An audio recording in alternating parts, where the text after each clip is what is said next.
അലൈക്കും വറഹ്മത്തുള്ളാഹി. അൽഹംദുലില്ലാ.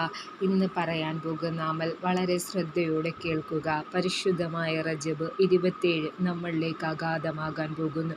ലോക ജനതാ മഹത്വം വളരെ ആദരവ് നൽകിയ പുണ്യദിനം, നമ്മുടെ ദുആയ്ക്ക് ഉത്തരം കിട്ടുന്ന പുണ്യ ദിവസം, മുത്തുനബി സല്ലല്ലാഹു അലൈഹി വസല്ലമയുടെ ഇസ്റാഹ് മിഹ്റാജ് ആകാശയാത്ര കൊണ്ട് അനുഗ്രഹീയമായ ദിവസം. അങ്ങനെ ഒരുപാട് മഹത്വങ്ങളും ശ്രേഷ്ഠതകളും നിറഞ്ഞ ആ ദിനം നമ്മളിലേക്ക് അഗാധമാകാൻ പോകുന്നു. എല്ലാവരും ആരാധന കൊണ്ട് ധന്യമാക്കുക, ദുആ ചെയ്യുക, ആരും തന്നെ പാഴാക്കി കളയരുത്.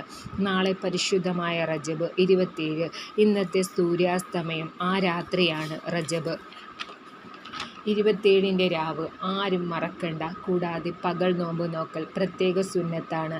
റജബ് 27 കൂടെ ഹലാ ആയ നോമ്പ് നമുക്ക് വീണ്ടെടുക്കുകയും ചെയ്യാം. ആരും പാഴാക്കരുത്. റജബ് നോമ്പ് നോറ്റാൽ 60 ദിവസം നോമ്പ് നോറ്റ കൂലി നമുക്ക് കിട്ടും. ആരും പാഴാക്കി കളയരുത്. റജബ് 27 രാത്രി അധികരിക്കേണ്ട ദിക്ർ.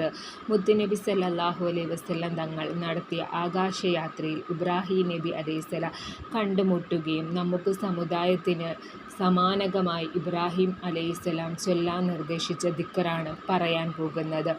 ആകാശയാത്രയ്ക്കിടയിൽ മഹാനായ ഇബ്രാഹിം നബി അലൈഹിസ്സലാം നബി സല്ലല്ലാഹു അലൈഹി വസല്ലം തങ്ങളോട് പറഞ്ഞു, യാ മുഹമ്മദേ മുറുൽ ഉമ്മതക അൻ യുഗ്സിറൂന വ ഇഹ്റസുൽ ജന്നാത്ത്.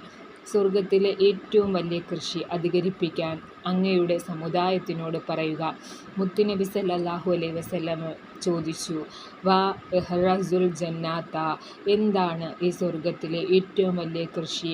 അന്നേരം ഇബ്രാഹിം നബി അലൈഹിസ്സലാം പറഞ്ഞു, സുബ്ഹാനല്ലാഹി വൽഹംദുലില്ലാഹി വലാ ഇലാഹ ഇല്ലല്ലാഹു അല്ലാഹു അക്ബർ വലാ ഹൗല വലാ ഖുവത ഇല്ലാ ബില്ലാഹിൽ അലിയുൽ അലീം എന്ന ഈ ദിക്ർ ഒരു വട്ടം ചൊല്ലിയാൽ ആ ചൊല്ലിയ വ്യക്തിക്ക് സ്വർഗത്തിലേക്ക് അല്ലാഹു വൃക്ഷം നട്ടുപിടിപ്പിക്കുകയും ഈ ദിക്ർ എല്ലാ ദിവസവും പതിവാക്കി വന്നാൽ മരണസമയം ഈമാൻ സലാമത്താവുകയും സ്വർഗത്തിലേക്ക് പ്രവേശനത്തിന് കാരണമാവുകയും ചെയ്യും.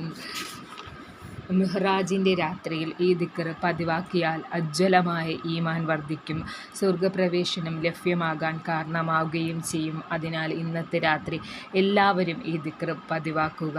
അസ്സലാമു അലൈക്കും വറഹ്മത്തുള്ളാഹി.